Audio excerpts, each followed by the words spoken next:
Today on Weapon History, we're going to be taking a look at a rifle that by World War I had been superseded and made irrelevant by advancements in weapon technology, but it still continued in service throughout the war. More recognised for its service with the British Empire in the Zulu Wars, this week we're going to be taking a look at the Martini-Henry rifle.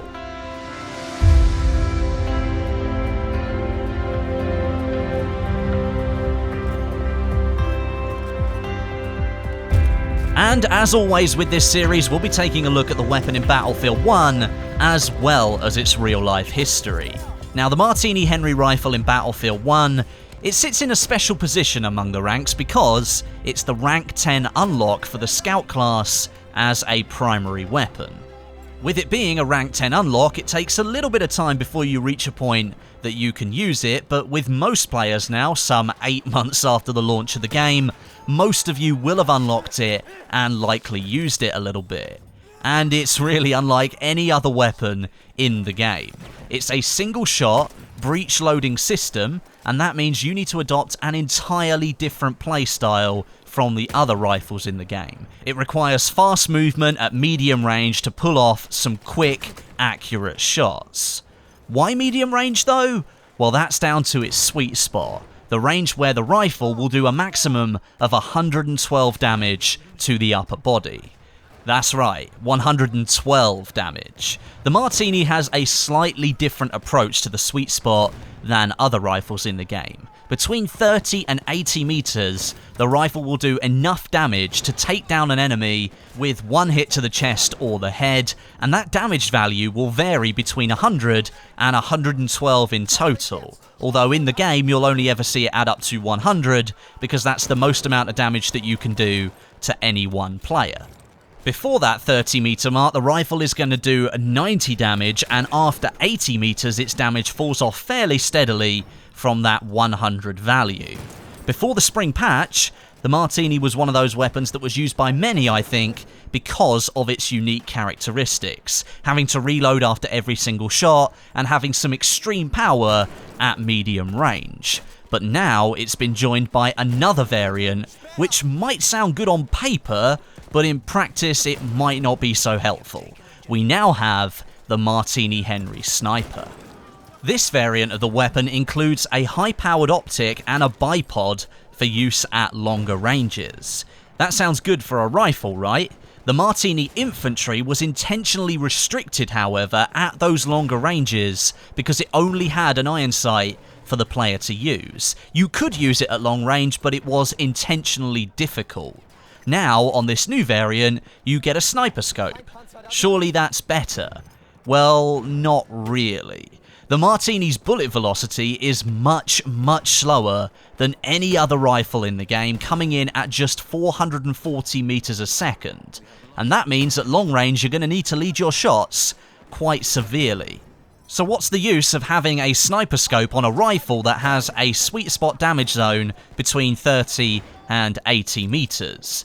A sniper scope is only useful if the weapon has the velocity and the damage potential at long range. And trying to land a headshot at range with the Martini-Henry that has a slow bullet velocity and a decreasing damage value is going to be very difficult. I'm surprised DICE didn't opt for a marksman variant of the Martini-Henry, offering a lower powered scope, but one that suits the sweet spot range that the weapon actually has. Now, the only reason I can think that DICE didn't do this was to keep the thing balanced. With such a large sweet spot range, I mean 30 to 80 meters is one of the largest in the game, and doing up to 112 damage, perhaps having a marksman scope so that you can clearly pick out enemies might have made it a little bit overpowered. Unless DICE decide to add one into the game though, we're never gonna find out. But is the Martini-Henry depicted in Battlefield 1 anything like the real-life rifle? Have DICE tweaked the truth, or have they delivered something that soldiers would have actually used during World War I? Let's find out. The Martini-Henry rifle was a breech-loading, single-shot, lever-actuated rifle used by the British Army, and it entered service in 1871. It replaced the older Snyder Enfield rifle, and it remained in service for around 30 years. The design of the rifle takes cues from many different places. It uses a dropping block action, which was first developed by Henry Peabody for his Peabody rifle, but was improved by Friedrich von Martini, a Swiss designer. And it featured a polygon-style barrel rifling, first designed by Alexander Henry, a Scotsman.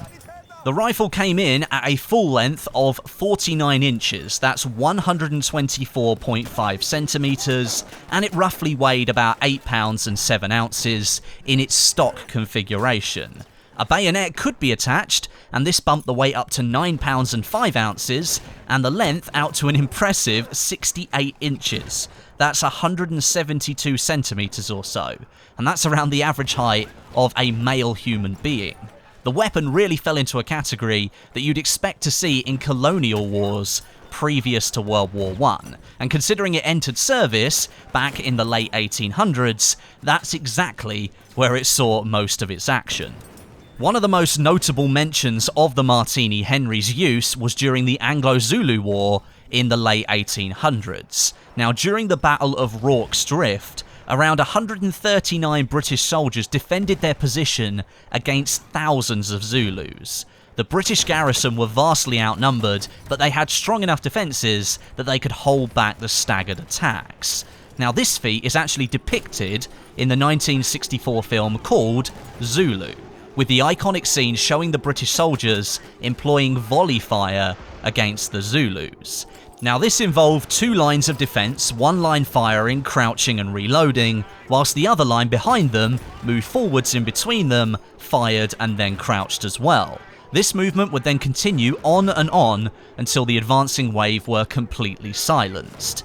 The tactic wasn't necessarily to maximise damage against the enemy, although the Martini-Henry bullets absolutely devastated Zulu soldiers, but it was more to allow a constant rate of fire. The Martini-Henry, being a single-shot rifle, of course, needed to be reloaded after every single shot that was fired, and having two lines of soldiers firing in intervals meant a far more effective defense than soldiers just firing at will. Now, as an homage to the film, and likely its use during the Anglo-Zulu Wars, there is a skin in Battlefield 1 that you can apply to your Martini-Henry rifle called Zulu. In 1889, the rifle's production ceased, with between 500,000 and 1 million Martini-Henry rifles being produced in its many different variants. By the time World War I started, the rifle had been somewhat relegated to a reserve arm within the British Army, but it was issued to some aircrew in the early stages of the war to be used against enemy observation balloons. By this time, the Martini had been converted to use the newer .303 British cartridge, which in turn had been improved from when it was first invented. New incendiary rounds had been made, and the Martini was used by those aircrew to fire bullets through those observation balloons to blow them up. The Martini also saw a lot of use in the Middle East and Africa during the war, and many of the rifles were captured and fell into the hands of the Ottoman Empire, who then converted the rifles again to use ammunition that they had in reserve. Beyond World War I, the rifle was naturally removed from service. By this point, it was completely obsolete, and most of them were placed into storage or even sold on to collectors. There are reports of Afghan soldiers using the weapons around the time of the Soviet invasion, and even 3 US Marines recovered 3 units from Taliban weapon caches in 2010 and 2011.